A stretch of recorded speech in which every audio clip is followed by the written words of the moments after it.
Subscribe the channel and press the bell icon to never miss a video.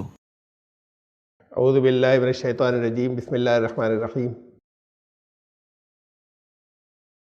اولئک علیہم صلوات من ربہم ورحمہ واولئک هم المہتدون۔ سورہ بقرہ کی آیت نمبر 157 جہاں سے درس آج کا شروع ہو رہا ہے 157۔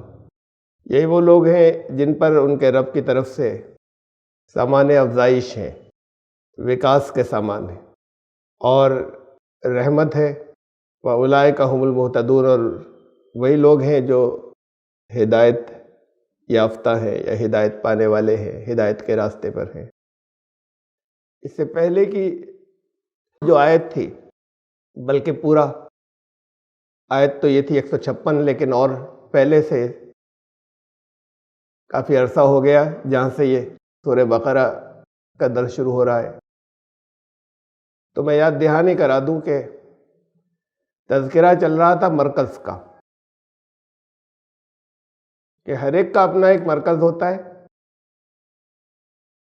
جسے قبلہ کہا گیا، کہ ہر ایک کا اپنا قبلہ ہوتا ہے اور ہر ایک چاہتا ہے، اور کوئی ایک دوسرے کے قبلے کی اتباع نہیں کرتا، اور ہر ایک چاہتا ہے اس کے قبلے کی اتباع ہو۔ تو یہ قبلے کی اتباع کا مطلب ہے، قبلہ جو ہے وہ ایک آئیڈیالوجی کا نام ہے، ایک فکر کا نام ہے۔ ابھی اسرائیل نے تل ابیب سے ہٹا کر اپنا کیپٹل یروشلم ڈکلیئر کر دیا، جہاں بیت المقدس ہے، کہ تو یہ کیپٹل جو ابھی تبدیل کیا اور ساری دنیا میں اس پر شور ہوا، مخالفت ہوئی، کچھ ملکوں نے اسے، امریکہ نے تسلیم کر لیا، آسٹریلیا نے کر لیا، کچھ ملکوں نے تسلیم کر لیا۔ یہ بلا وجہ نہیں تھا بدلنا، تو پہلے ہی سے ان کی نگاہیں تھیں اس پر۔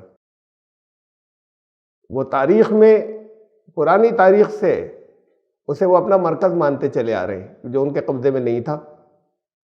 پھر انہوں نے 1967 کی وار میں، جنگ میں جیتا، اور ہلکے ہلکے کر کے پہلے آبادیاں اپنی وہاں پر بسائیں، اور اب یہ اقدام کیا اور یہ ہمت کی کہ اسے اپنا کیپٹل ڈکلیئر کیا۔ تل ابیب سے ہٹائے، وہاں پر پورا انفراسٹرکچر تھا ایک کیپٹل کا، تل ابیب میں ایک ماڈرن شہر بڑا، اسے کیوں بدلیں گے؟ اس مرکز پر ہمیشہ سے نگاہیں تھیں، یہ ان کا مرکز تھا، اسے اپنا مرکز، روحانی مرکز وہ مانتے ہیں۔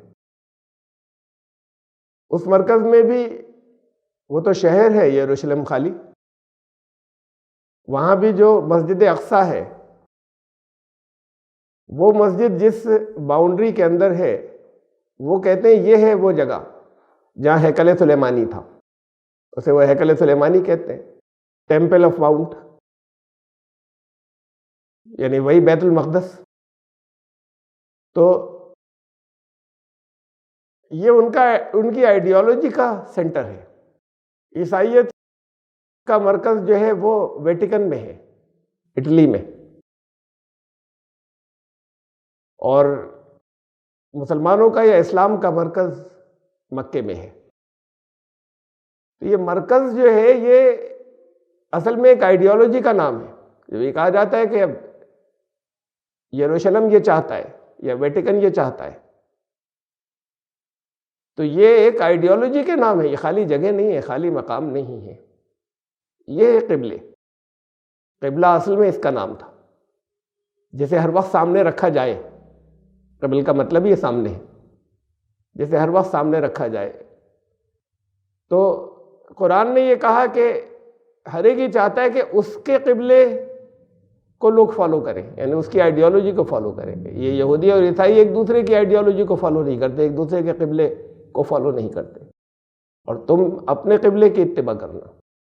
اصل قبلہ یہی ہے ساری انسانیت کے لیے، اور تمہاری ذمہ داری وہاں سے یہ ہے، تم امت وسط ہو، اور تمہاری ذمہ داری یہ ہے کہ تمہیں تمام انسانیت پر گواہ بننا ہے کہ تم نے اس نظام کو قائم کر دیا، اس پیغام کو پہنچا دیا جس کا یہ مرکز ہے۔ تو یہ رسول نے تمہیں ذمہ داری دی، رسول تم پر گواہ ہوں گے۔ اس کے بعد پھر آگے فرمایا تھا کہ میں مختصر خلاصہ بتا رہا ہوں کہ اس راستے میں طرح طرح کی آزمائشیں آئیں گی، بہت سخت آئیں گی، جانے بھی جا سکتی ہیں، لیکن جن کی جانیں جائیں اس راستے کے اندر، اس مرکز کو قائم کرنا اور قائم رکھنے میں انہیں مردہ مت سمجھنا۔ ان کی زندگی تو حقیقی زندگی ہے، اصل زندگی ہے، اور جتنی پریشانیاں اور مصیبتیں آئیں، اور یہ کہا کہ آئیں گی، تو اس پر جو لوگ استقامت اختیار کریں، ڈٹے رہیں، اسٹیڈفاسٹنس ہو، ان کو بشارت دے دو۔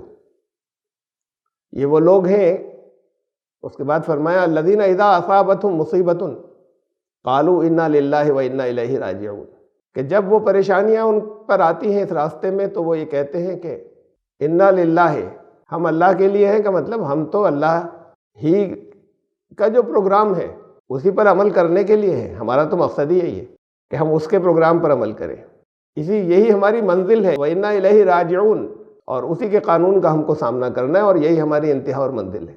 پھر اس کے بعد یہ آج کی آیت آئی، یہ میں نے پچھلا خلاصہ بتایا۔ یہ وہ لوگ ہیں جن پر ان کے رب کی طرف سے صلوات، اس کا مطلب میں نے سمجھایا تھا، سامان افزائش جو اللہ کی طرف سے گروتھ اور رحمت ہے، یہ کامیاب ہوں گے اپنے مقصد میں اگر لگے رہے تو، بشرطے کہ ایسے لگے رہے کہ جتنی آزمائشیں ہوں ان سب پر ثابت قدم رہے، چاہے اس میں جانے کا بھی نقصان ہو، تو پھر کامیابی ہوگی، پھیلیں گے، اللہ کی رحمت ہوگی، اور وہی ہیں جو ہدایت کے راستے پر ہیں۔ ان الصفا والمروہ من شعائر اللہ، یہ بھی اسی مرکز کا ذکر ہے۔ بظاہر ایسا لگتا ہے کہ ایک الگ فقہی کوئی مسئلہ بتا دیا، صفا و مروہ جو ہے یہ شعائر اللہ میں سے ہیں۔ شاعر کیا ہے پہلے اسے سمجھ لیں۔ شاعر اللہ، شاعر کا مطلب نٹ سیل میں سمجھ لیں جیسے لوگو ہوتا ہے، کوئی کسی کمپنی کا، کسی تنظیم کا، آرگنائزیشن کا لوگو ہوتا ہے یا ایمبلم ہوتا ہے، تو وہ لوگو بڑا مختصر سا ہوتا ہے، لیکن اس لوگو کو دیکھ کر اس پوری کمپنی کا نقشہ ذہن میں آتا ہے، یا اس سے لوگوں سے اس کمپنی کا ریمائنڈر ہوتا ہے، یاد دہانی ہوتی ہے۔ تو شاعر کا مطلب آپ سمجھ لیجئے، مثال آج کی زبان کے اندر، لغوی بحث تو لمبی ہے، ڈکشنری کی بحث، کہ جیسے لوگو یا ایمبلم ہوتا ہے، اب ترجمہ کر لیتے ہیں ہم، نشانی، سمبل، تو نشانی اور سمبل بھی یہی لوگو ہوتے ہیں، تو اصل میں تو ترجمہ یہ ہوا، لوگو بھی نشانی اور سمبل ہی ہوتا ہے کسی کمپنی کا، کسی تنظیم کا، کسی سنستھا کا۔ تو صفا و مروہ بھی لوگوز ہیں، اسلام کے بہت سے لوگوز ہیں۔ شاعر اللہ، جسے دیکھ کر اللہ کی یاد آئے، یعنی اللہ نے کس مقصد کے لیے یہاں پر بھیجا ہے، اس کے اللہ کا، بیت اللہ کی یاد تازہ ہو۔ اسے بیت اللہ کہا نا، اللہ کا کوئی اینٹ پتھر کی دیوار میں کوئی گھر ہوتا ہے، یعنی وہ مرکز ہے اللہ کا نظام قائم کرنے کا اصل، اس لیے بیت اللہ۔ کچھ لوگوں جو ہیں وہ تو واضح ہیں، جن کی حرمت رہے گی، انہیں حرام کہا کہ ان کی بے حرمتی نہیں کی جائے گی، بیت الحرام، مسجد الحرام، مشعر الحرام، حج کے مقامات جو ہیں، تو یہ تو بہت واضح تھے اس مرکز سے متعلق، یہ جتنے یہ مقامات تھے۔ اس مرکز یہ کو ہر ایک اپنے چاہتا ہے کہ اس کے قبلے کی پیروی کی جائے، اس مرکز سے ہٹانے کی کہا قرآن نے اس سے پہلے کی جو آیات تھی، کہ وہ چاہیں گے کہ تم ادھر رخ کر لو، تو رخ کا مطلب یہ نہیں ہے کسی خاص طرف منہ کر کے نماز پڑھنا، ان کی آئیڈیالوجی کے پیچھے چلو، ان کی فکر قبول کر لو۔ اب یہ جو اسلام کے پلرز تھے، جیسے تمام دنیا کے اندر اسلام صرف پہچانا ہی نہیں جاتا، بلکہ اسلام کی اشاعت سے تعلق ہے، پھیلنے سے، اسلام کی آئیڈینٹی اور پہچان سے جن چیزوں کا تعلق ہے، جیسے قرآن، جیسے محمد صلی اللہ علیہ وسلم کی ذات، اور جیسے یہ مرکز، اس مرکز پر کعبہ، یہ سب آئیڈینٹیز ہیں، پہچانے ہیں، قرآن لوگو نہیں ہے، قرآن تو کلام ہے، لیکن یہ سب آئیڈینٹیٹیز اور پہچانیں ہیں جن سے اسلام کی یہ پہلے نمبر کی پہچانیں ہیں۔ ان کو تباہ کرنے کی بہت کوشش کی گئی، انہیں غائب کرنے کی، قرآن کو غائب کرنے کی بہت کوشش کی گئی، بہت سازشیں ہوئیں اسی دور سے، جب رسول اللہ صلی اللہ علیہ وسلم موجود تھے، تبھی سے، اس کے فوراً بعد سے۔ وہ اصل نسخہ غائب کر دیا جو خود رسول اللہ صلی اللہ علیہ وسلم نے تیار کروایا تھا۔ وہی نازل ہوتی تھی تو ڈکٹیشن دیا جاتا تھا، اس کے بعد وہ ڈکٹیشن دیتے تھے، املا کراتے تھے، کاتب لکھتے تھے، لکھ کے کہیں ادھر ادھر تھوڑی پھینک دیتے تھے، اس لیے لکھتے تھے کہیں ادھر ادھر پھینک دیں۔ قرآن مکمل ہوتے ہی وہ ترتیب سے رکھا جاتا تھا، اس لیے قرآن نے کہا یہ کتاب، شروع سے ہی کہا ذالک الکتاب لا ریب فیہ، یہ کتاب ہے۔ کتاب بکھرے ہوئے اور آخ کو نہیں کہتے، ایسے پنوں اور ایسے پیجز کو نہیں کہتے جو کسی بورے میں بھرے ہوں، یا کوئی ادھر پڑا ہے اور کوئی ادھر پڑا ہے، کوئی کسی کے گھر ہے کوئی کسی کے گھر ہے، اسے کتاب نہیں کہتے۔ قرآن نے کتاب کہا ہے۔ تو یہ ایک رسول اللہ صلی اللہ علیہ وسلم نے اپنی زندگی میں ارینج کیا تھا، اس کے بعد پھر یہ تاریخ بنائی کہ حضرت عثمان نے ارینج کیا تھا، جو اصل نسخہ تھا اسے تلف کیا، غائب کیا۔ یہ سازشیں تو وہاں سے چلی آ رہی ہیں، لیکن اللہ نے حفاظت کا انتظام کیا تھا، حفاظ لے کر آئے، حافظ، اور اس کے بعد آج تک ایک ایک لفظ محفوظ ہے، اس کا ایک ایک حرف محفوظ ہے۔ وہ ساری سازشوں کا حصہ تھا، بہت پرانی، جس کو کسی دور میں کھولنا تھا، جو کوششیں کی ہیں ادھر، اب جا کر کامیاب نہیں ہوئے، کہ وہ حضرت عثمان والا نسخہ وہاں ہے، وہاں ہے، وہاں ہے۔ وہ حضرت عثمان والے تھے یا نہیں تھے؟ ساری دنیا میں مسلمانوں میں مشہور کر رکھا تھا، وہ حضرت عثمان والے تھے یا نہیں تھے؟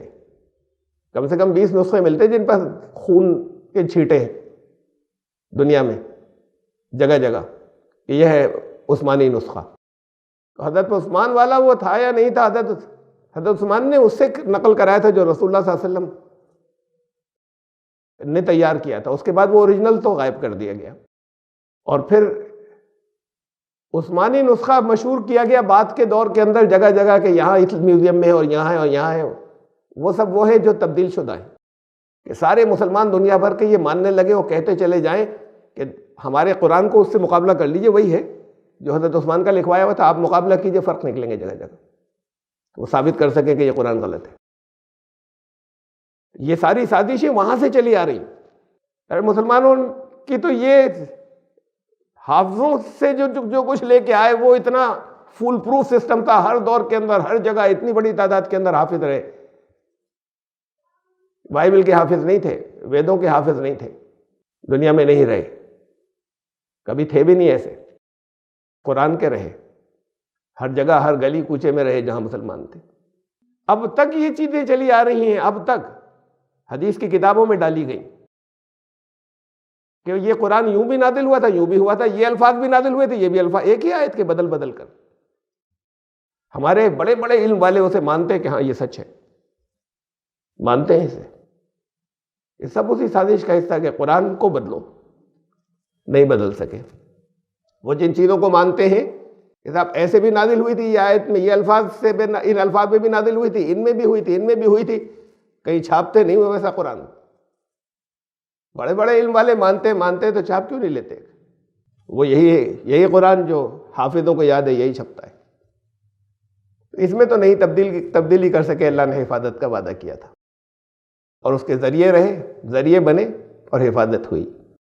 کعبے کو غائب کرنا چاہا۔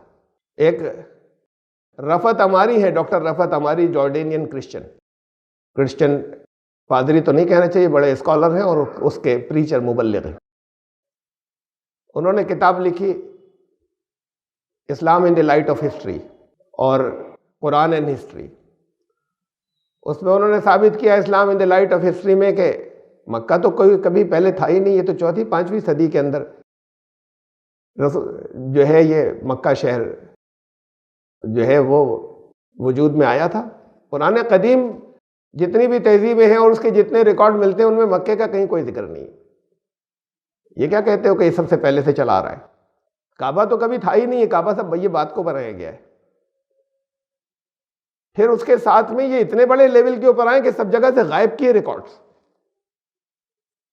جیسے قرآن کے سلسلے میں غائب کیے تھے، جیسے وہ تحریر غائب کی ساری جو حضرت ابوبکر فرمان بھیجتے تھے، حضرت عمر کہیں فرمان بھیجتے تھے، یہ سب ان رائٹنگ بھیجا کرتے تھے نا، تو کہاں ہے ساری؟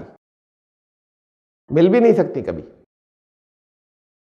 چیزیں مل جاتی ہیں ان جگہوں کے اوپر جہاں سے آثار قدیمہ میں ملتی ہیں. حضرت عیسیٰ سے ہزاروں سال پہلے کی چیزیں ملتی ہیں، کہیں کھدائی میں مل جاتی ہیں اس جگہ پر، کہیں اور کسی طریقے سے مل جاتی ہیں. یہاں سب کھدائیاں ہو چکی ہیں، مکہ پورا ایک نیا بنا دیا گیا، حرم کھود دیا گیا، ہر چیز کھود کر نئی بنا دی گئی. جن لوگوں نے کھودا، جنہوں نے یہ سارا ڈیزائن کیا، وہ مسلمان نہیں تھے. اب کوئی ریکارڈ نہیں ملے گا کہیں. آخری طور پر یہ ہے کہ وہاں حرم کے اندر تو غیر مسلم جا نہیں سکتا. پھر وہ ایک ڈرامہ اسٹیج ہوا 1979 کے اندر کہ وہ مہدی آ گئے، مہدی نے ڈکلیئر کیا، اور پھر وہاں پر محمد بن عبداللہ قحطانی نام کا دسمبر 1979 کے اندر اس نے مہدی ہونے کا دعویٰ کیا. وہ جنازوں میں رکھ کے ہتھیار لے گئے تھے اندر، اور پھر وہاں سے باہر سعودی فوج تھی، فائرنگ چل رہی تھی کعبے پہ، طواف بھی رک گیا، نماز بھی رک گئی. سعودی فوجوں کے بس کا نہیں تھا، یہ تو اندر ڈیفنس لیے ہوئے تھے. وہ اس کے ایکسپرٹ ہے نہیں کہ وہ اندر کوئی ڈیفنس لیا ہوا ہے، اور ہتھیار بھی بہت ہیں ان کے پاس، تو وہ ان کی فوجیں ان کا کچھ کر سکے بغیر حرم کو اور کعبے کو ڈھائے ہوئے. تو پھر ایکسپرٹس بلائے گئے. وہ ایکسپرٹس جو ہے وہ داخل ہوئے، اور کئی دن اندر رہے. وہ 3 دن رہے وہ اندر، یا شاید زیادہ رہے ہو. وہ سارے لوگ مارے گئے. اتنے ہتھیاروں والے مارے کیسے گئے سارے؟ جو اندر داخل ہوئے جو انہیں مارنے کے لیے، وہ بھی انہی کے تھے.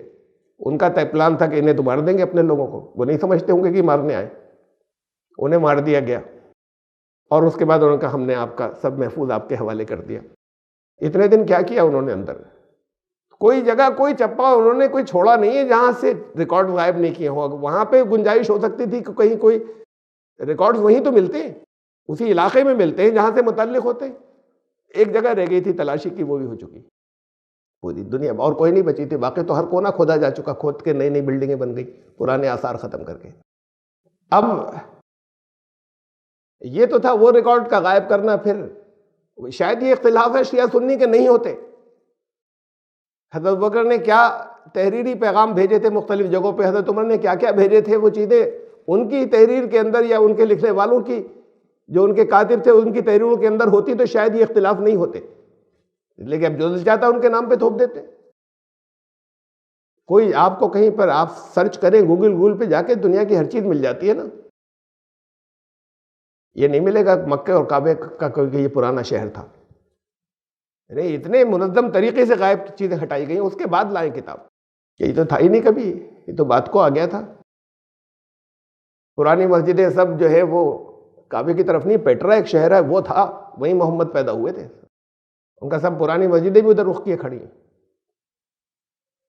وہ بھی ہے مسجد قبلتین بھی ادھر. مسجد قبلتین تو یہ بنائی گئی ہے بات کو، جس میں 2 قبلوں کے ساتھ میں تو ایک منہ ادھر کو ہے اور ایک منہ کعبے کی طرف ہے اس کا.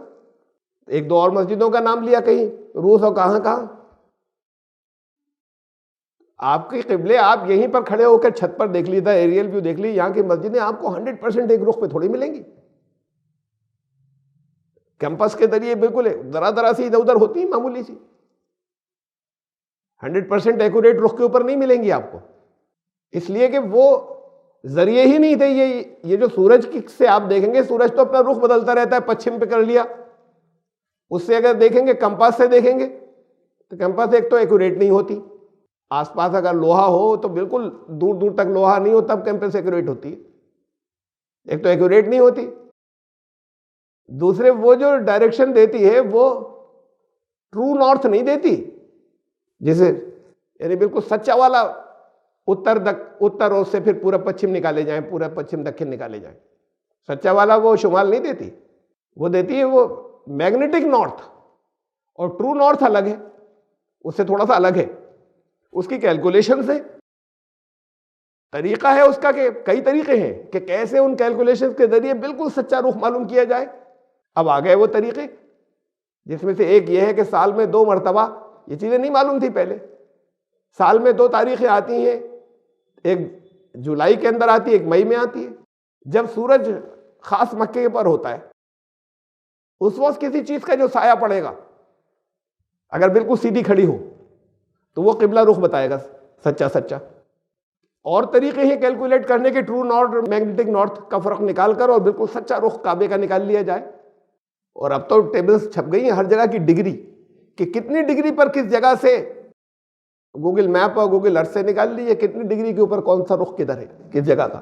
لیکن اسے یہ مانتے نہیں ہمارے امام و مولوی لوگ. اب طریقہ آ گیا نا تو اب بالکل سچا بنا لینے میں آپ کو کیا پریشانی ہے کہ 100% سچا بنا لیں گا. نہیں یہ سب نئے لوگوں کی نئی باتیں. ہمارے بزرگ ایسے ہی کہتے چلے آئے کہ اندازے سے اوپر کھڑے ہو کے دیکھو یوں کر لو بس. اچھا ہوتا کیا ہے کہ آپ ایک رخ ہے معمولی سا اتنا سا 1 ڈگری ادھر ہو گیا تو جب وہ 3000 کلومیٹر جائے گا تو آگے جانے کے بعد تو اس کا فاصلہ جو ہے وہ کم سے کم 500 کلومیٹر تو دور ہو جائے گا. معمولی سا اتنا سا ذرا سا بھی اگر ہو جائے تو یہاں پہ کوئی خاص فرق نہیں ہوا. اور یہاں تو آپ اوپر سے کھڑے ہو کے دیکھیے کافی فرق مل جائے گا آپ کو مسجدوں کے رخ میں. شہر کی ساری ایک رخ پہ تھوڑی ملے گی. بنا لیتے ہیں بس اپنے جیسے ذرا کھڑے ہو کے دیکھا وہ سی کدھر ہے اندازے سے بنا دی. اس وقت کے سورج سے بنا دی. سورج تو رخ بدلتا رہتا ہے کمپس سے بنا دی قبلہ. طریقے ہیں موجود جنہیں معلوم ہے ان سے نہیں پوچھتے بلکہ مانتے نہیں کہتے نہیں یہ سب نہیں انہوں نے جدتیں نکال لی ہیں ہم تو ایسے ہی چلیں گے. بھئی جب طریقے معلوم ہو گئے تو ایکوریٹ کر لیجئے. برابر میں آپ کے نئی مسجد بلی یہ تو بن سکتی تھی صحیح رخ کے اوپر. نہیں ہمیں معلوم ہے کیسے بنتی تو بنا لیجئے بھائی کوئی حرج بھی نہیں ہے شرن. لیکن آپ بالکل سچا کیوں نہیں بنا سکتے؟ فرق صرف اتنا ہے کہ وہ 1 ڈگری کا بھی ایسا فرق ہوا تو وہ ہزاروں کلومیٹر جاتے جاتے وہاں پر بھی 1000 کلومیٹر کا فرق ہو جائے گا ادھر نہیں رہے گا. تو پھر وہ جو وہاں پہ مسجدیں ہیں وہ اگر ذرا سا کسی کا رخ ٹیڑھا ہو گیا تو وہ کعبے کے بجائے نکل جائے گی کسی اور طرف ان کا پیٹرا کی طرف ہوا ہے. پھر اور بہت سے جھانسے ہیں اس کے اندر. سب سارے ریکارڈ غائب ہو جانے کے باوجود میں نے نکالے ہیں ریکارڈ قدیم ریکارڈ مکے کے اور کعبے کے. وہاں سے تو سب غائب کر دیے انہوں نے. مکے کو غائب کیا کعبے کو غائب کیا. ان کا محمد وہاں پیٹرا میں پیدا ہوئے تھے اور پھر بہت کے بہت ثبوت ہیں موٹی کتابیں اور وہ خوب چل رہا ہے. سارے عیسائی دنیا کے اندر اس کو بڑے بڑے پریچر جو ہے اور ڈیبیٹرس اس کو چلا رہے ہیں. مکہ غائب کیا جائے ارے بھائی لوگ دیکھیں گے سمجھدار لوگ دیکھیں گے کہیں گے ہاں ریکارڈ تو کہیں نہیں. مکہ تو کبھی قدیم شہر نہیں تھا. وہ قرآن کہہ رہا ہے سب سے پہلا گھر ان کا سب سے پہلا گھر وہ تھا بیت المقدس. وہ تھا سب سے پہلا گھر. اسے کہا ہے بکہ کہا ہے نا وہاں وادی بکا ہے جہاں روتے ہیں. قرآن میں ایک جگہ بکہ کہا ہے ایک جگہ ان اول بیت وضع للناس للذی ببکۃ مبارکا. پہلا گھر بکے میں ہے جو برکت والا تو ان کا بکہ اسے کہا ہے وہ وادی بکا وہی ہے بیت المقدس. ویلنگ وال آہو بکا والی جہاں پر دیوار ہے اسے کہا تھا. اس کے قریب میں اس سے ادھر وہ پیٹرا شہر ہے. مکہ یہ شہر اصل وہاں تھا تجارت کا کوئی مرکز نہیں تھا. مکے میں کوئی آتا نہیں تھا. مکہ تو بس ہی بات کو ہے. وہ بھی وہیں پیدا ہوئے تھے. یہ قریش بھی نہیں تھے یہ تو یمن کے تھے. یمن اس کی جینولوجی انہوں نے بنائی ہے. محمد صلی اللہ علیہ وسلم قریشی نہیں تھے. یہ تو بنا لیا انہوں نے اپنے آپ کو. یہ تھے ادھر وہاں کی ایک نسل تھی یمن کی. اسے غائب کیا. مکہ کعبہ ہٹاؤ. اب پڑھے لکھے آئیں گے تحقیق کریں گے دیکھیں گے ہاں یہ باتیں تو ٹھیک ہے بھائی. مسلمان ماننے لگے. میرے پاس مسلمانوں نے بھیجا سب سے پہلے. وہ نئی تحقیق آئی ہے اور انہوں نے ایسے ہی کہا تھا کہ وہ یقین کر رہے تھے اس پر. چونکہ چیزیں مل نہیں رہی تھی پھر میں نے بہت اس کو محنت سے نکالی بہت. وہ غائب کتنا ریکارڈ کر دو گے اللہ کی طرف سے رہے گا موجود. نہیں کر سکتے غائب. کر ہی نہیں سکتے چاہے ساری دنیا مل جائے. قرآن کو غائب کرنا چاہا تھا نہیں کر سکے. مکے کو غائب کرنا چاہا نہیں کر سکیں گے. اب محمد صلی اللہ علیہ وسلم کو غائب کر رہے ہیں. اگلی سازش آئی یہ محمد کچھ نہیں. یہ تو ہر شخص محمد ہے. قرآن نے یہی کہا ہے. یہ قرآن شروع سے چلا آ رہا ہے حضرت نوح سے یہاں تک. یہی نازل ہوا تھا. عربی ہر جگہ پر عربی قرآن نازل ہوا تھا. تو یہ محمد ابن عبداللہ تھے ایک. لیکن جن سے عقیدت اس مسلمانوں کو قرآن سے عقیدت ہے. مسلمانوں کو محمد صلی اللہ علیہ وسلم سے عقیدت ہے. مسلمانوں کو حرم سے عقیدت ہے. ان سب کو غائب کرو. یہ سب چلا ہو جائیں گے. بہت سے لوگ چلے جائیں گے ان کے ساتھ لیکن غائب نہیں کر سکیں گے. چلے جائیں بہت سے کتنے تو ایک جنگ میں مر جاتے. یہ شاعر اللہ کہا. انہیں کہا کہ یہ کوششیں بہت کی. کہا کہ تم ہماری فکر پر آ جاؤ. ادھر سے پھیر کر ادھر بیت المقدس اس پر اسے لے لو. اسے قبلتین بنایا، تو آپ بھی اب تک مسلمان اب تک مانتے چلے جا رہے ہیں یہ تھا ہمارا قبلہ پہلے. کہا جب اس کا تذکرہ چل رہا ہے تو اسی تذکرے میں یہ کہا اس مرکز سے اپنی توجہ مت ہٹانا. تو اس کے کوئی لوگوز ہیں. اب یہ لوگوز تو کلیئر ہیں، کعبہ، مشعر الحرام اس کے نام میں آ گیا، شاعر مشعر الحرام کے، عرفات، یہ لوگوز تو کلیئر ہیں جو حج کے مقامات ہیں، حج کے خاص مقامات. لیکن بعض وہ جو دوران حج، یہ سعی تو الگ ہے نا، سعی صفا مروہ کی، مطلب حج کیجئے اور عمرہ کیجئے. تو کسی کو یہ ذہن میں نہ آئے کہ یہ صفا اور مروہ اس سے الگ ہے، ان کا یہ بھی شاعر اللہ میں، یہ بھی لوگوز ہیں. قرآن نے پھر کچھ لوگوز ایسے بھی ہیں جنہیں دیکھ کر اللہ کی یاد، یعنی مرکز کی یاد، بیت اللہ کی یاد اور پھر اللہ کی یاد تازہ ہو، اس سے جڑے، مرکز سے جڑے تو اللہ سے جڑے. کچھ وہ بھی جو ٹیمپریری ہوتے. احرام بھی لوگو ہے، اس کے لفظ میں حرم، احرام کے حرمت ہے اس کی. احرام بھی لوگو ہے، ایک آئیڈینٹی ہے، پہچان ہے، جو اس گھر سے جب تعلق جو لوگ قائم کریں گے تو احرام پہنیں گے، پھر اتار دیا جاتا ہے، اس وقت تک کے لیے ٹیمپریری لوگو ہے. تو وہاں جائیں گے تو آپ اسے لے لیجئے. جیسے گئے کسی تنظیم کے آفس میں تو انہوں نے اپنا آپ کے ایک بلہ لگا دیا، آپ کے بھی ایک لگا دیا، جیسے اپنے معلوم ہو، ایک بیچ لگا لیا. تو ایسے ہی وہ وہاں پر جائیں تو یہ اس بیچ کے ساتھ جائیں، اس لوگوں کے ساتھ جائیں. یہ ٹیمپریری لوگو ہے. ایسے ہی ٹیمپریری لوگوں اور بھی ہیں، ان کے بارے میں بتاتا ہوں بات کو. جیسے قربانی کے جانور بات کو ذکر آئے گا، ان کے بارے میں کہا تھا لا تحلوا شعائر اللہ، ان کو اپنے لیے حلال مت کر لینا، کا مطلب یہ جائز قرار مت دینا کہ جو دل چاہے گا ان کے ساتھ کریں گے، انہیں توڑ دیں گے، ہٹا دیں گے، ختم کر دیں گے، یا ان کی روایت ہٹا دیں گے. جا رہے ہیں تو احرام تو پہننا ہوگا. کعبے کی حرمت باقی رہے گی، بیت الحرام کی، مسجد الحرام کی حرمت باقی رہے گی، ان سارے مقامات کی. تو پھر صفا و مروہ کی بھی باقی رکھو گے. ان کو خاص طور سے کہہ دیا شاعر اللہ ہے، کہ یہ بھی لوگوز ہیں، صفا و مروہ کی پہاڑی. یہ ان کو انتظامات کے تحت صفا و مروہ کو کاٹا اور توڑا گیا. مروہ تو تقریباً غائب ہو گئی، صفا ہے تھوڑی سی باقی، اچھے خوبصورت بلڈنگ اور انتظامات کے تحت. ان لوگوں کو اس کی اہمیت ہی نہیں کہ قرآن نے کہا تھا ان کو حلال مت کر لینا. اس کا یہ مطلب نہیں ہے حرمت کا یا عزت کا، یہ اور ذہن میں رکھیں.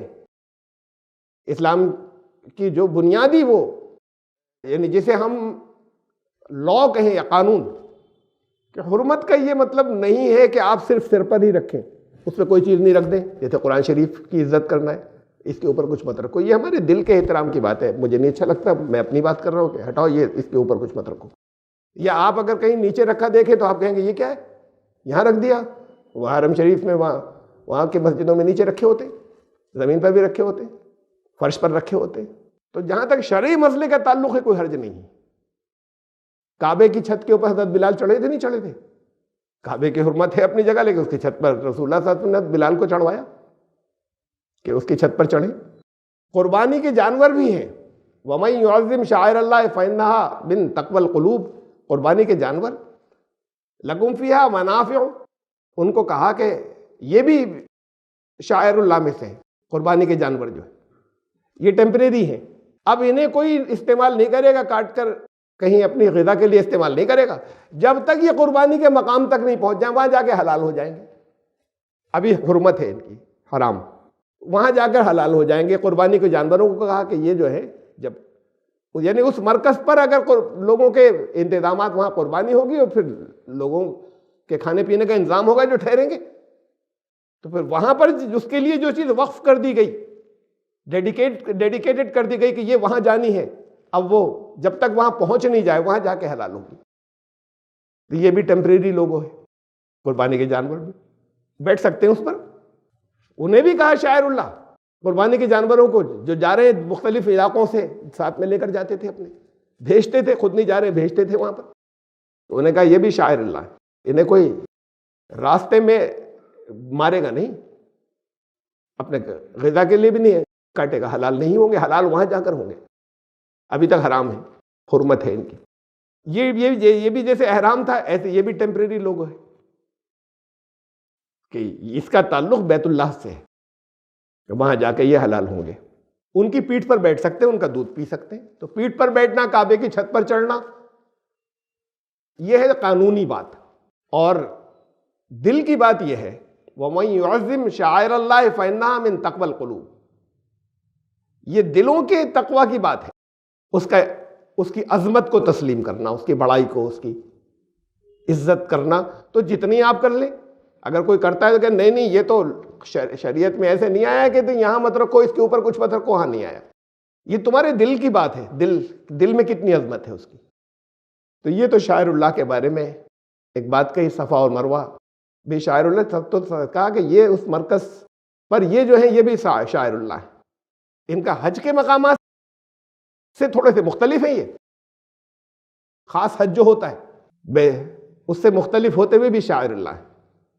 ایک عظیم قربانی تھی حضرت ابراہیم علیہ السلام کی، یادگاریں بھی ہیں نا وہاں.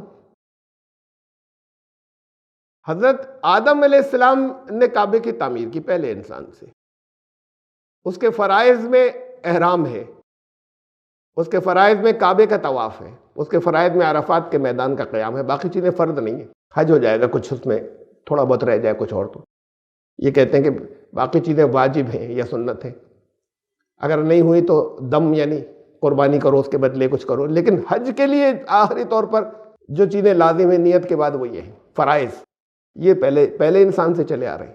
اس کے بعد پھر حضرت ابراہیم علیہ السلام درمیان میں آتے ہیں. اللہ نے ان کی یادگاریں بھی، لیکن ان کے ذریعے اس کی تعمیر نو کرائی، ریکنسٹرکٹ کروایا.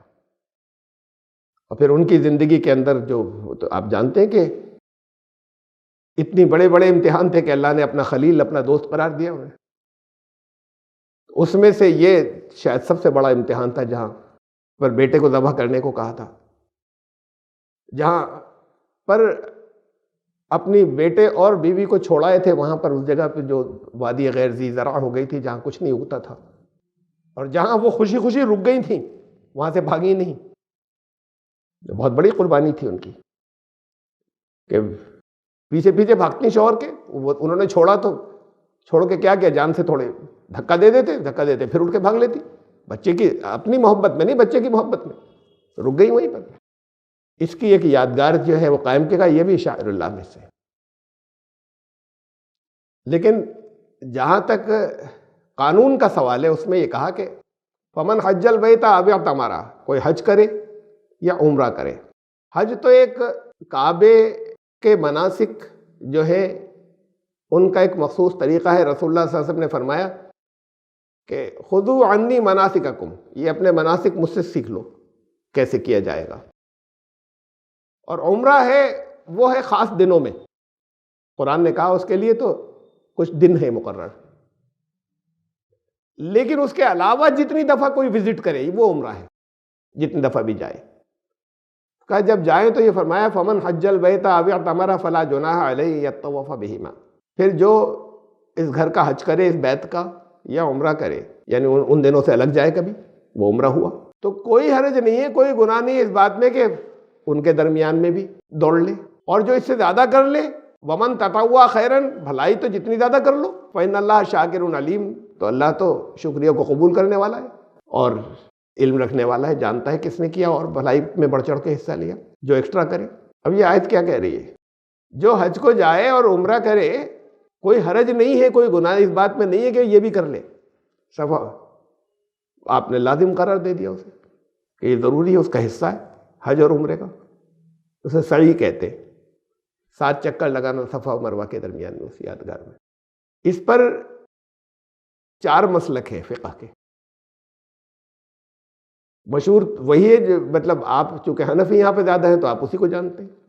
پہلا مسلک جو ہے وہ یہ ہے کہ یہ رکن ہے حج کا یا عمرے کا. رکن کا مطلب اس کے بغیر حج نہیں ہوگا. فرائض میں سے لازم ہے، رکن ہے، اس کے بغیر حج نہیں ہوگا. بعض صحابہ کا مسلک ہے یہ، اور بعض فقہا کا، بعض نہیں اکثریت کا.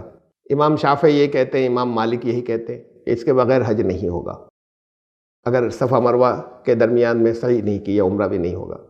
امام احمد بن حنبل سے 2 قول ہیں، ان میں سے 2 آتے ہیں قول، ان میں سے ایک یہ بھی ہے یہ رکن ہے. رکن کا مطلب کمپلسری ہے، اس کے بغیر نہیں ہوگا. صحابہ میں نے آپ کو بتایا حضرت عائشہ ہے، حضرت جابر ہے، چند اور ہیں. تابعین میں سے بھی ہیں کچھ جن کا یہ مسلک ہے.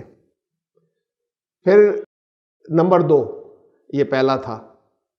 نمبر 2 یہ ہے کہ یہ واجب ہے، فرض نہیں ہے، رکن نہیں ہے اس کا. یہ حنفیوں کا مسلک ہے، امام سفیان ثوری کا مسلک ہے، چند اور تابعین کا مسلک ہے کہ یہ واجب ہے، فرض نہیں ہے. واجب تقریباً فرض کے برابر ہو، واجب کا مطلب، لیکن فرض نہیں ہے. فرض نہیں ہے کا مطلب اگر جیسے ظہر کی نماز ہے، اس میں 4 فرض ہیں. جس نے یہ 4 فرض نہیں پڑھے، پھر چاہے جتنی سنتیں پڑھی، چاہے جتنے نفل پڑھی، یا ظہر کی نماز نہیں پڑھی. اور جس نے وہ 4 فرض پڑھ لیے، تو اب الگ الگ مسلک ہے کہ وہ جو باقی سنتیں مؤکدہ تھیں وہ پڑھی نہیں پڑھی تو گناہ ہوگا یا دوہرانا ہوگا، لیکن ظہر کی نماز ہو گئی.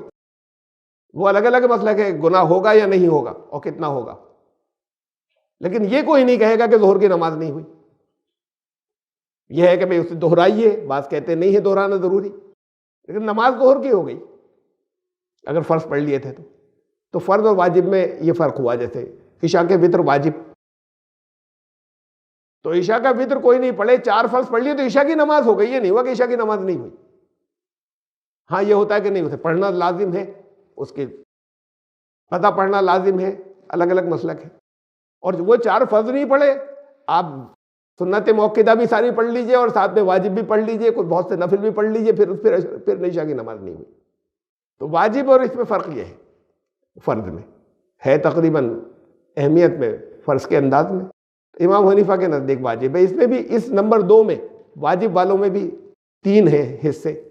ایک تو کہتے ہیں بالکل واجب ہے، یعنی ذرا سا بھی اگر چھٹ گیا، جیسے 6 چکر ہو گئے تھے، 6.5 ہوئے تھے، تو پھر اب دم یعنی کمپنسیشن دینا ہوگا، قربانی کرنی ہوگی اس کے بدلے، حج ہو جائے گا.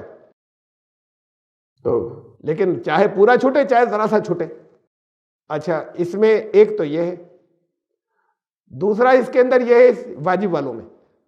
دوسرا ہے جیسے فقہ جعفری والوں کا مسلک ہے، اور بعض امام احمد کا بھی ایک قول اس کے مطابق ہے.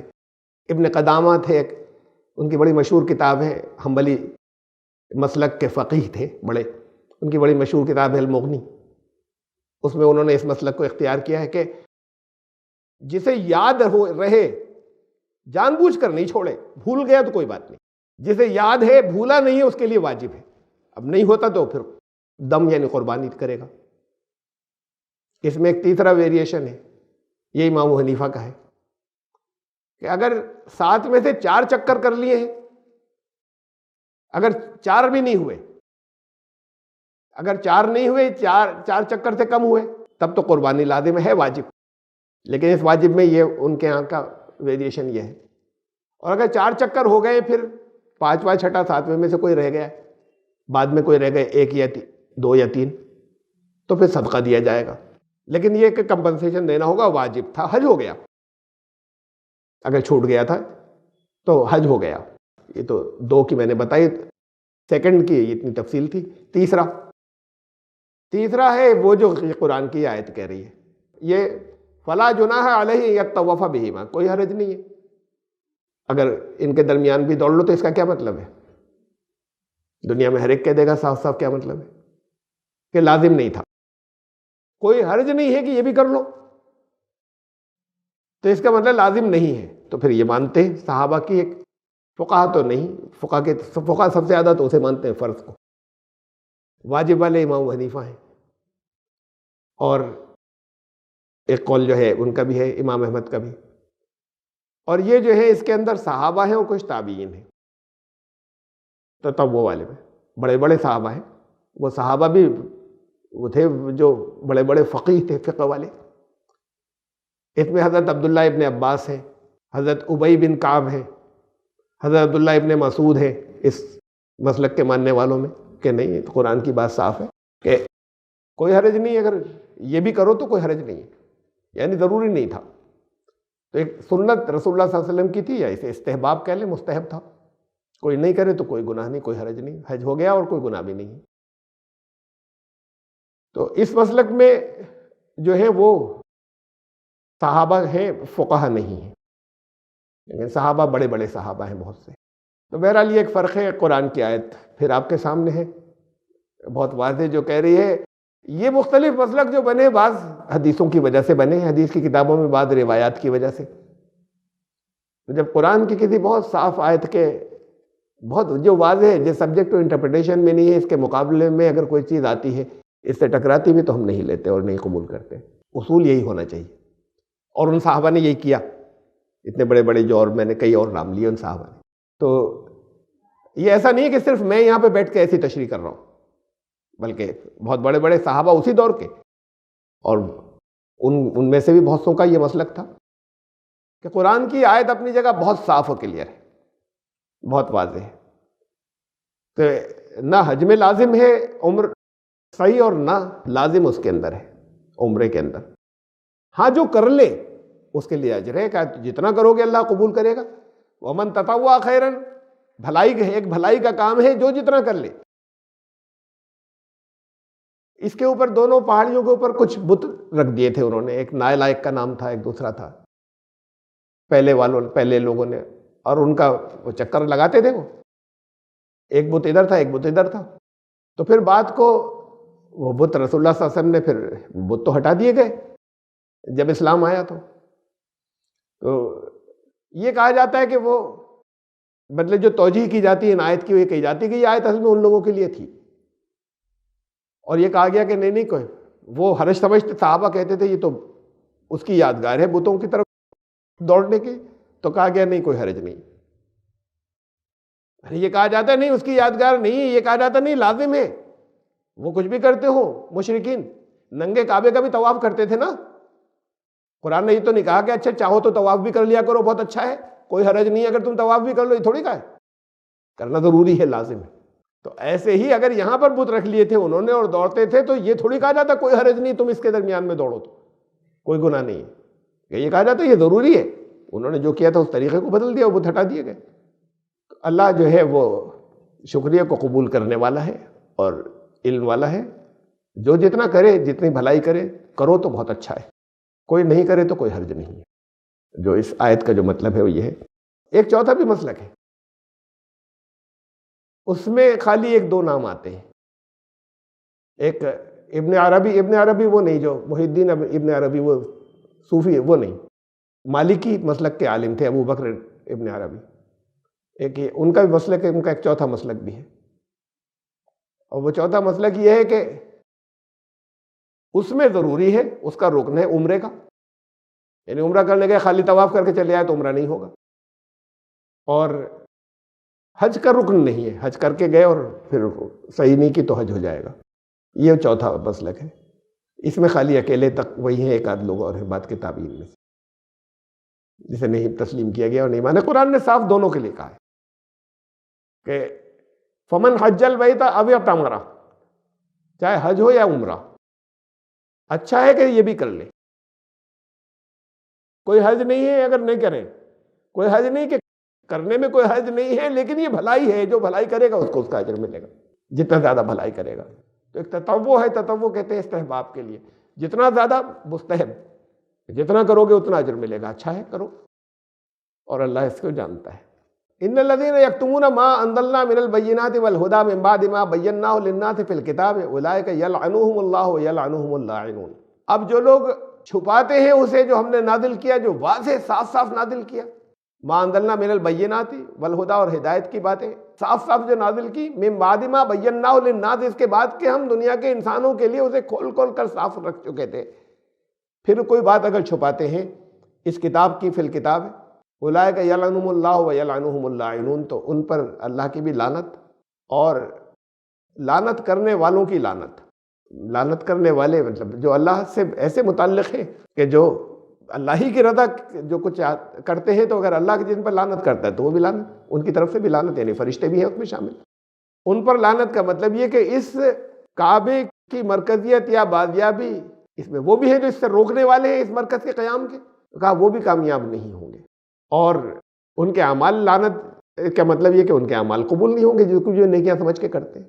اور وہ بھی ہیں اس کے اندر کہ جو مخالفت کرنے والے نہیں ہیں مرکز کے، لیکن مرکز کے قیام کی کوشش نہیں کرتے، مرکز سے کوئی مطلب ہی نہیں انہیں اس مقصد سے۔ کہا کہ جب جو اسے چھپاتے ہیں کہ جو ہم نے کتاب میں نازل فرما دیا، صاف صاف بالکل کھول کر، اس کے بعد کے تمام انسانوں کے لیے کھول کر بیان کر دیا گیا تھا اس کتاب میں، تو پھر ان پر اللہ کی طرف سے لعنت، یعنی وہ اپنے مقاصد میں کامیاب نہیں ہوں گے۔ اس میں پچھلے لوگوں کی بات ذرا سا دیکھیں کچھ، وہ بھی ہیں جو مسلمان کہلاتے ہیں، اس لیے کہ یہ الکتاب تو سب پر آئی نا، حضرت عیسیٰ پہ بھی الکتاب آئی، انجیل بھی الکتاب ہے، توریت بھی الکتاب ہے، قرآن بھی الکتاب ہے۔ تو انہوں نے اس مرکز کو غائب کرنے کے لیے کیا کیا کیا؟ یہ توریت کی 5 کتابوں میں سے کتاب پیدائش، جینیسس اس کا انگریزی کے نام ہے، اردو میں کتاب پیدائش ہے، چیپٹر 22 اور ورس کہتے ہیں ان کے یہاں، ورس نمبر 2، کہ اپنے اکلوتے بیٹے، یہ اللہ نے حکم دیا حضرت ابراہیم کو کہ اب یہ صفا مروہ کے تعلق سے میں رکھ رہا ہوں ان باتوں کو، انہوں نے مروہ ہٹا دیا، کہا کہ یہ باتیں تو واضح تمہارے پاس تھیں، تمام دنیا کے انسانوں کے لیے الکتاب میں بھیج دی گئی تھی کہ مروہ کہاں ہے، صفا و مروہ دونوں شاعر اللہ میں سے ہیں، اور شاعر اللہ وہیں پر ہوں گے جہاں بیت اللہ ہے۔ کہا اپنے اکلوتے بیٹے اسحاق کو جسے تو پیار کرتا ہے، take your son, your only son, اکلوتے بیٹے whom you love، آئزک، اسحاق، اس میں اسحاق جوڑ دیا انہوں نے، and go to the land of Moriah، اور موریا کی سرزمین میں جاؤ اسے لے کر، sacrifice him there as a burnt offering on a mountain I will show you، وہاں ان کی قربانی دو ایک پہاڑی کے اوپر جو میں تمہیں بتاؤں گا۔ موریا کی سرزمین میں ایک پہاڑی ہے، یہ موریا مروہ ہے، قربانی وہیں ہوئی تھی، اسی کے دامن میں ہوتی ہے قربانی، حضرت اسماعیل کی جو قربانی دی تھی، تو انہوں نے اسحاق جوڑ دیا، اس کے اندر بڑھا دیا، اس لیے کہ اکلوتے بیٹے تو حضرت اسماعیل تھے۔ حضرت اسماعیل کے 14 سال کے بعد بائبل ہی کے مطابق، کہ جب 86 سال کے تھے حضرت ابراہیم تو حضرت اسماعیل پیدا ہوئے، اور جب 100 سال کے تھے تو حضرت اسحاق پیدا ہوئے، 14 سال کا فرق ہے۔ تو 14 سال تک حضرت اسماعیل اکلوتے تھے، اس کے بعد کوئی دونوں میں سے اکلوتا نہیں تھا۔ پہلا بیٹا اتنے دنوں تک اکلوتا ہو سکتا ہے جب تک دوسرا پیدا نہ ہو، دوسرا پیدا ہونے کے بعد کوئی اکلوتا نہیں۔ اب یہ اکلوتے جو ساتھ میں موجود ہے، اپنے اکلوتے بیٹے اسحاق کو، اس کے لیے کچھ چیزیں اور انہوں نے اپنی نسلی باتیں ڈالی، کہ اللہ نے کہا کہ اپنا عہد میں اسحاق سے ہی باندھوں گا۔ اب جاننے دیجئے اس کی تشریح کہ عہد سے کیا مطلب لیتے ہیں، اپنا عہد اسحاق سے باندھوں گا۔ ان کی نسل میں نبوت چلی، وہ بہت کچھ ہوا، اور ان کو کہا کہ ان کو تو وہاں پہ پھینکا ہی جا کر، اور پھینکا ہے نہیں بلکہ ان کے یہاں تو یہ ہے کہ ان سے نکال دیا گھر سے، کہ اپنے بیٹے کو لے کے جا، اسے ان کی قربانی دے۔ تو اب یہاں اسحاق موجود، اب یہ اکلوتا بیٹا، اچھا اگر کسی موقع پر اللہ نے یہ کہا تھا کہ اپنا عہد میں اسحاق سے ہی باندھوں گا، اگر اس کی وجہ سے وہ بیٹے سے نکل گئے حضرت اسماعیل، اب یہ اکلوتے رہ گئے، پہلے بیٹے تھے اب بیٹے سے خارج کر دیا، کہہ رہے ہیں اللہ نے خارج کر دیا، جیسے کہ اس لیے اکلوتا کہہ رہے ہیں ان کو، یہ اس کی تشریح رکھتے ہیں۔ تو پھر اس کے بعد، اس واقعے کے بعد، انجیلوں نے ایک جگہ تھوڑی، بہت جگہ میں نے 2-3 جگہ رکھی ہیں اس کے اندر، ابراہیم اور اس کے بیٹے اسماعیل کا ختنہ اسی دن ہوا، اس کے حضرت ابراہیم کے بیٹے حضرت اسماعیل، اور ان کے دونوں بیٹوں نے مغفیلہ کے غار میں انہیں دفن کیا، حضرت ابراہیم علیہ السلام کو، دونوں بیٹوں نے، وہاں تو بیٹے لفظ ہے، and his sons Isaac and Ishmael buried him in the cave of مغفلہ، مغفلہ کا غار تھا، وہاں پر ابراہیم، اسماعیل اور اسحاق دونوں نے دفن کیا ان کو، تو وہاں بھی بیٹے کہہ رہے ہیں، ان کے انتقال کے وقت بیٹے کہہ رہی توریت ان کو، یا اب ان کے ہاں جو، مطلب ان کے ہاں جو توریت کہلاتی ہے، یا ان کے ہاں جو کتاب کہلاتی ہے، یہی جینیسس کے اندر وہ چیپٹر نمبر 22 تھا، یہ تو اور آگے چیپٹر نمبر 25 ہے، کہ حضرت اسماعیل کو ان کی موت تک جو ہے انہی کے عقیدے کے مطابق بیٹا کہا جا رہا ہے خدا کی طرف سے، بیٹے سے خارج نہیں کیا گیا انہیں۔ عہد باندھنا ایک دوسری بات ہوئی کہ جو کچھ بھی سمجھتے ہیں ہم اس پر بحث نہیں کرتے، عہد باندھنے کا کیا مطلب ہے کہ اسحاق سے عہد باندھا تھا تو اکلوتے نہیں ہو گئے، وہ بیٹے تو یہ بھی رہے، کسی کے ساتھ میں عہد باندھا تھا اس سے وہ اکلوتے نہیں ہوئے تھے، تو وہاں اسحاق جوڑ دیا گیا، جب اکلوتے بیٹے تو اسماعیل ہی تھے، میں یہ بتانا چاہ رہا ہوں۔ اور دیکھیے یہ انتقال کے بعد حضرت ابراہیم کے پھر توریت کے اندر، یہ وہی جو توریت کہلاتی ہے، اس میں ان کی ونشاولی چلی حضرت اسماعیل کی کہ بھئی ان کی نسل، تو یہ کہا کہ یہ ابراہیم کے بیٹے اسماعیل کا نسب نامہ ہے، ابراہیم کے بیٹے اسماعیل۔ آخر ان کے انتقال کے بعد بھی ابراہیم کے بیٹے کہہ رہے ہیں، کہہ رہی ہے وہی توریت انہی کے ہاں جو لکھی ہوئی ہے، اور وہاں اسحاق اکلوتے بیٹے ہو گئے جن کو قربانی کے لیے لے جایا گیا۔ ہمارے یہاں بعض مفسرین بھی اور کم ہیں، بعض علماء بھی تعداد کم ہے ان کی، وہ حضرت اسحاق کو ذبیح اللہ مانتے ہیں۔ کوئی فرق نہیں پڑتا اس سے، آپ یہ کوئی ایمانیات کا حصہ نہیں ہے کوئی اگر یہ مانے کہ حضرت اسحاق ذبیح اللہ تھے، لیکن بہت واضح طور پر جو کچھ حدیثوں کے اندر موجود ہے اس کا انکار ہی نہیں، قرآن کے اندر جو موجود ہے اس سے بھی بہت کلیئر انڈیکیشن ہے۔ سورہ صافات ہے، سورہ نمبر 37، اس کی جو آیات ہیں جہاں حضرت ابراہیم علیہ السلام کا بیان ہے، وہاں پر وَقَالَ إِنِّي ذَاهِبٌ إِلَىٰ رَبِّي سَيَهْدِينِ، جب باپ نے گھر سے نکال دیا، اب میں چلا اپنے رب کی طرف، اب وہی میری رہنمائی کرے گا، اپنے رب کی طرف میں چلا۔ وہاں سے نکلے، کسی بستی کا نام نہیں لے رہے، اپنے رب کی طرف کا مطلب اب میں تو اپنے رب کے پروگرام پر عمل کرنے کے لیے ہوں، تو میں تو اس سے متعلق ہوں، اس جگہ سے کیا مطلب؟ انہوں نے نکال دیا، چل رہا ہوں میں اپنے رب کی طرف جا رہا ہوں۔ ربی حب لی من الصالحین، پھر دعا کی انہوں نے کہ مجھے صالح بیٹا دے دیجئے۔ حضرت ابراہیم علیہ السلام نے دعا کی، انہوں نے دعا کی، پھر فبشرناہ بغلام حلیم، پھر ہم نے ایک حلیم بہت بردبار بیٹے کی ان کو بشارت دی، خوشخبری دی۔ اور اس کے بعد پھر یہ شروع ہوا حضرت اسماعیل، اس کے بعد یہ بیان نام نہیں آیا اسماعیل۔ یہ تو واضح ہے کہ جب کوئی بیٹا نہیں تھا تو پہلے اسماعیل ہوئے تھے، اس میں تو کسی کو کوئی اختلاف نہیں ہے، جیوز و یہودیوں اور آج کی توریت کو بھی اختلاف نہیں۔ فبشرناہ بغلام حلیم، تو کون پیدا ہوا؟ حضرت اسماعیل۔ حضرت اسماعیل پیدا ہوئے، اب وہیں سے فوراً اس کی اگلی آیات ہے، فلما بلغ معہ السعی، جب وہ بیٹا اس عمر کا ہو گیا کہ ان کے ساتھ بھاگ دوڑ کرنے لگا، تو انہوں نے کہا کہ بیٹے میں نے خواب دیکھا ہے کہ میں تمہیں ذبح کر رہا ہوں۔ اب یہاں سے پھر وہ بیان چلا آخر تک، وہاں تک کہ جہاں وہ اس امتحان میں پورے اترے، اور پھر اللہ نے ان کے بدلے وَفَدَيْنَاهُ بِذِبْحٍ عَظِيمٍ، ایک فدیہ قبول کر لیا۔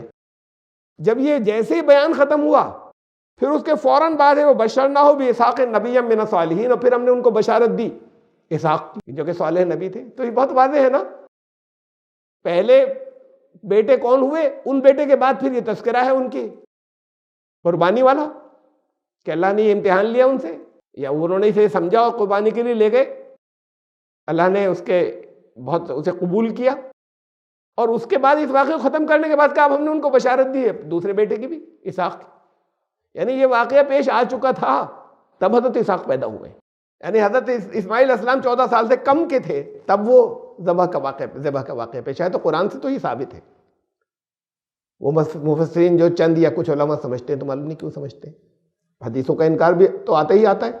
اب ان حدیث کو تو، حدیث کی کتابوں میں سے ان روایات کو تو نہیں لیتے جو واضح قرآن کے خلاف جائے، لیکن اگر نہ آ رہا ہوتا قرآن میں تب بھی حدیثوں کا پھر انکار نہیں کیا جائے گا جب صحیح حدیثیں موجود ہیں۔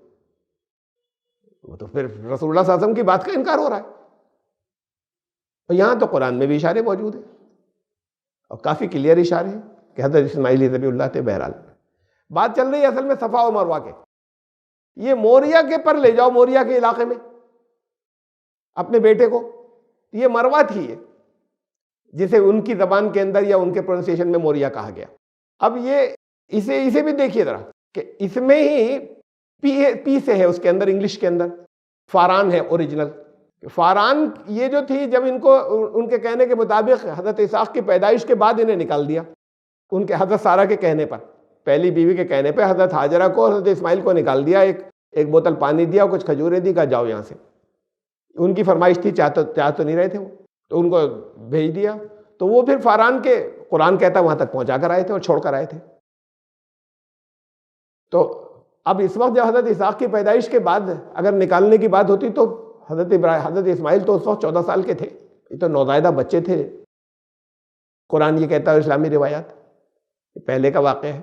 سب بہت بائبل ان کے بیان میں اور قرآن کے بیان کے اندر بہت فرق ہے، بہت سی چیزیں بدلنے میں بہت سی چیزیں گڑبڑ ہوئی کہ بھئی بھیجنے کا وہ کیا ہوتا، دلیل کیا ہوتی، تو پھر دلیل انہوں نے یہ نکال کر رکھی کہ وہ حضرت اسحاق جب پیدا ہوئے، اسماعیل جو ہے وہ ان مذاق اڑانے لگے، حضرت سارہ کا بھی اور ان کا بھی، وہ بڑے اخلاق کے برے تھے، تو حضرت سارہ نے کہا کہ بھئی تو نکالو گھر سے، اور وہ تھی مادی حضرت ہاجرہ۔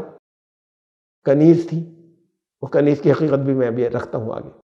جیوش انسائکلوپیڈیا جو ہے اسی کی word by word Jewish encyclopedia.com کے نام سے نیٹ پر ہے پوری جیوش انسائکلوپیڈیا، جو پورا ٹیکسٹ یہودی انسائکلوپیڈیا. اس میں بہت سی چیزیں ہیں جو ہاجرہ لفظ کی تحقیق کے اندر ہاگر کہتے ہیں، انگریزی کے اندر یہ جو آیا ہاگر، ہاجرہ کو حضرت ہاجرہ کی تحقیق میں لکھا ہوا ہے کہ مدراش، یہ جو یہودیوں کی جو بہت سی تشریحی کتابیں ہیں، تفسیریں، یہ بات کو تفسیریں، اور آج تک ان کی اس کے اندر تفسیر بڑھتی چلی جا رہی ہے. تو اس کے اندر جو یہودی لبیوں کا جو لٹریچر ہے مدراش، ان میں جو ہاجرہ کے بارے میں کہا گیا ہے، اس میں سے بہت سو نے یہ کہا ہے، میں نے ایک جگہ کا دیا ہے حوالہ دیا ہوا اس کے مطابق ہاجرہ جو ہے وہ فرعون کی صاحبزادی تھی. ہاگر واز دا ڈاٹر آف فراؤ، وہ فرعون نہیں، حضرت موسیٰ والا. وہاں کے تو جتنے بھی شاہ ہوتے تھے وہ سب فرعون کہلاتے تھے، فرعون تو لقب تھا. تو کہا کہ ہاجرہ تو فرعون کی بیٹی تھی، اور انہوں نے حضرت سارہ کو، جس وقت وہ معجزہ دیکھا، وہ حضرت سارہ کو لینا چاہتے تھے لیکن اس سے ان کی آفتیں آنے لگی. نے معجزہ دیکھا تو گھبرا گیا، اور پھر حضرت سارہ کو واپس کر دیا حضرت ابراہیم کو، اور پھر حضرت سارہ اور اپنی ایک بیٹی کو دے دیا کہ اس گھر کی مالکن بننے سے تو اچھا ہے کہ تمہاری باندی بن کر رہے. تو اصل میں تو شہزادی تھی وہ، ہاں دے دیا انہوں نے. اور حضرت ہاجرہ نے خوشی خوشی، کیونکہ ان سے اولاد نہیں ہو رہی تھی، تو خوشی خوشی حضرت ابراہیم سے کہا کہ انہیں، یعنی حضرت ابراہیم کی، حضرت ہاجرہ جو ہے حضرت ابراہیم کی کنیز نہیں تھی اس کے مطابق، توریت کے مطابق حضرت سارہ کی کنیز تھی ان کے کہنے کے مطابق، باندی یا کنیز. یہ کنیزوں سے جو مشہور ہے یا تصور یہ ہے کہ ان سے جسمانی تعلق قائم کیا جا سکتا ہے، تو ان کی تھی بھی نہیں حضرت ابراہیم کی. تو پھر حضرت ہاجرہ نے ان کو نکاح میں دیا، ان سے کہا حضرت ابراہیم سے کہ آپ ان سے نکاح کر لیجئے، اور بھائی لانڈری ٹرانسفر کر دیتی کنیز کہ آج سے آپ کی بھی کنیز. تو یہ بات وہاں سے چلی آ رہی ہے حضرت ابراہیم کے دور سے. جس کرپشن کو آپ نے یہاں پر اپنے یہاں بھی مان لیا ہے ہمارے بہت سے لوگوں نے، کہ وہ کنیزیں جو ہیں ان کے ساتھ تو بغیر نکاح کے تعلق قائم کیا جا سکتا ہے، حضرت ابراہیم کے دور سے چلا آ رہا ہے کہ نہیں کیا جا سکتا ہے. کنیز ہے لیکن ان سے نکاح کیا جائے گا. دیکھیے یہ ہے ابراہیم کو ملک کنعان میں رہتے ہوئے، after Abraham had lived 10 years in the land of Canaan. ابراہم's wife، اس وقت سارہ بات کو نام پڑا، سارہ ہی تھا ان کا پہلے، اور حضرت ابراہیم کا ابرام تھا، یہ ان کے مطابق، توریت کے مطابق بات کو ابراہم کہا. سارائی took Hagar the Egyptian her maid and gave her to her husband Abram as his wife. 10 سال جب وہاں پہ ہو گئے، ان کی اولاد نہیں ہو رہی تھی، تو اپنی بیوی جو ہے سارائی، جن کا نام تھا اس وقت تک، وہ ان کی یہ ایجپشین ان کی خادمہ تھی، کنیز، مصر کے شاہ کی لڑکی تھی لیکن ان کی کنیز تھی. ان کو اپنے خاوند کے سپرد کر دیا تاکہ وہ صاف الفاظ ہیں، تاکہ وہ ان کی بیوی بنے.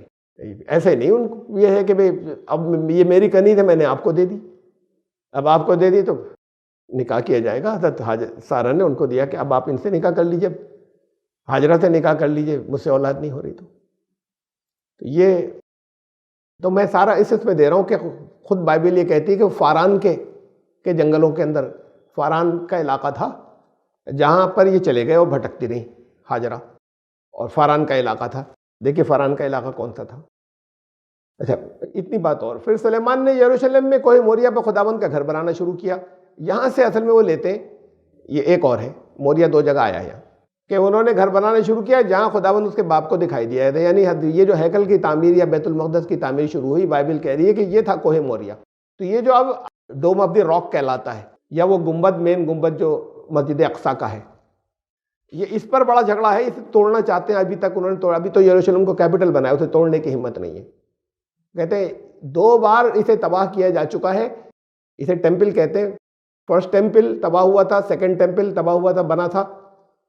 اب تھرڈ ٹیمپل جو ہے وہ بنے گا، تو پھر اس توڑ کر ہی بنے گا. یہ بات ان کے یہاں طے ہے کہ اسے توڑا جائے گا، لیکن ابھی تک پولیٹیکلی انہوں نے ہمت نہیں کی ہے. ابھی تو انہوں نے کیپٹل اب بنایا ہے 1967 کے بعد سے، اب کیپٹل ڈکلیئر کیا، جیسے باقی دنیا نے، ساری دنیا نے، ابھی میجورٹی نے ابھی تسلیم نہیں کیا ہے. تو اس گنبد کو، مسجد اقصیٰ کو ڈھانا چاہتے ہیں. وہاں پر یہ کہتے ہیں یہ تھی وہ جگہ، ہیکل سلیمانی یہاں پر تھا. تو مسلمان بھی تو یہ کہتے ہیں بیت المقدس، اسی لیے کہ وہ حضرت انہوں نے تعمیر کیا تھا، اوریجنل جگہ وہ ہے. کمبائنڈ اسے مختلف مذاہب کی عقیدت کی جگہ رکھا جا سکتا ہے، کہ ان کی بھی عقیدت اس سے متعلق ہے، مسلمانوں کی بھی عقیدت اس سے متعلق ہے. لیکن یہ ہے کہ اسے توڑ کر وہ بنایا جائے گا. جب ترکوں نے اس پر قبضہ کیا تھا، ترکوں کے دور تک مسلمانوں کا جب بھی اس پر بیت المقدس پر قبضہ رہا، تو یہودیوں کو کبھی وہاں آنا منع نہیں رہا. اس کے اندر ان کو پوری اجازت تھی آنے کی. اب یہ اس کو توڑ کر بنانا چاہتے ہیں اپنا ہیکل. وہ ڈوم آف دی راک کہلاتا ہے، اس کے اوپر جو گنبد ہے اس وقت بنا ہوا.